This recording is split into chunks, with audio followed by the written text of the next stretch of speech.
भिटशा में सिंध के मुख़्तलिफ़ शहरन जियां गुरुद्वारा साहिब भिटशा में भी सरी गुरु नानक देव जी ट्रस्ट हैदराबाद पारा फ्री मेडिकल कैंप लगाई वई। बरसात मुतासिर शहरन में बरसात बाद वधंदड़ चमड़ी के मुख़्तलिफ़ बीमारियों की रोकथाम लाइ मुफ़्त चकास मुफ़्त दवाऊं तक़सीम कई वयूं। इतने मेडिकल कैंप हींअर गुरुद्वारा साहिब भिटशा में लगी है या श्री गुरु नानक देव ट्रस्ट है हैदराबाद उन्हनि जी तरफ़ां लगी हुई आहे। जेको आहे सो हिते जेको असांजो महान कीर्तनी आहे भाई रवेश सिंह उन जी यादि में भी इहा कैंप लगी हुई आहे। पर इहो सिलसिलो जीअं ये सैलाब जो कमु शुरू थियो सैलाब मुतासिरिन जे सिस्टम में ये मुख़्तलिफ़ जगहनि ते जाम शुरू थी वियो। मटियारी ज़िलो या हेॾा सैदाबाद नवाबशाह सभिनी डिस्ट्रिक्टनि में जेके बि सिंध जा मुख़्तलिफ़ डिस्ट्रिक्ट आहिनि उन्हनि में इहे कैंपूं लॻायूं वञनि पियूं।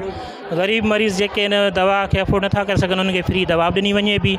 उन में जेके चमड़ी जूं बीमारियूं हलनि पियूं या जेके मलेरिया वग़ैरह जेके बि इहे मुख़्तलिफ़ बीमारियूं उन्हनि जा डॉक्टर असां वटि मौजूदु आहिनि ऐं आइज़ जा बि जेके डॉक्टर आहिनि उहे बि मौजूदु आहिनि हिते असां वटि।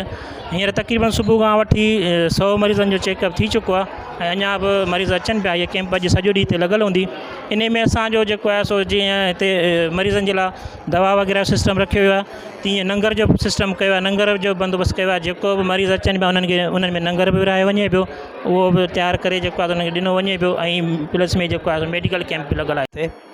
ही कैंप श्री गुरु नानक देव जी ट्रस्ट हैदराबाद सिंध जे शहर में असांजी ट्रस्ट जेकी मुख़्तलिफ़ जगहनि ते शेवा कई आहे जंहिंमें तव्हां जामशोर डिस्ट्रिक्ट थी वियो टंडो जाम टंडो लायर मटियारी तव्हां हलिया वञो वरी पंहिंजो टंडो मोहम्मद खान ऐं डिस्ट्रिक्ट जामशोर जे मुख़्तलिफ़ इलाइक़नि में मोबाइल कैंपूं असां हलायूं आहिनि टोटल जेके बि डॉक्टर सां गॾु।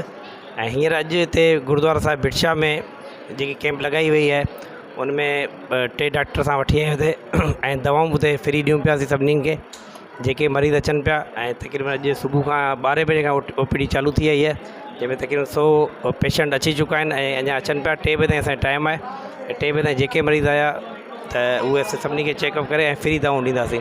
ऐं इहो सिलसिलो असांजो जॾहिं खां फ्लड आयो आहे सिंध में तॾहिं खां इहो सिलसिलो असांजो चालू आहे।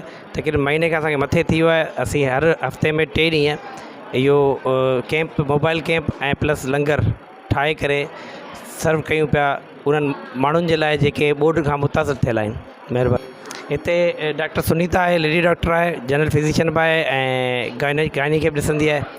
डॉक्टर सुरेश आहे ऐं ॿियो डॉक्टर अमित आहे। इहे सभु जेके बि डॉक्टर आहिनि इहे सभु जनरल फिजिशियन असां सां वठी आया आहियूं छो त हीअ अॼुकल्ह जेकी बीमारी हले पई घणी स्किन जी मले जी ऐं मलेरिया जी त उन हवाले सां असां दवाऊं उन सां सुठियूं ख़ासियूं आंदियूं आहिनि ऐं उन हवाले सां ई डॉक्टर सां वठी आया आहियूं हिते हिन भिटशा में। हिते भिटशा में हींअर तक़रीबन आउं सम्झां थो त 100 पेशेंट अची चुका आहिनि जेके हींअर वक़्फ़े वक़्फ़े चेक कराइनि पिया ऐं वारे वार सां सभु चेक कराइनि पिया ऐं उमेदु आहे 3 बजे ताईं मुंहिंजे ख्याल में 300-400 मरीज़ अची वेंदा। आइडियो इहो ई आहे। मज़ीद ख़बरनि ऐं तफ़सीलात लाइ विज़िट कयो असांजी वेबसाइट www.awamiNewsHD.com ऐं ॾिसंदा रहो अवामी न्यूज़ HD।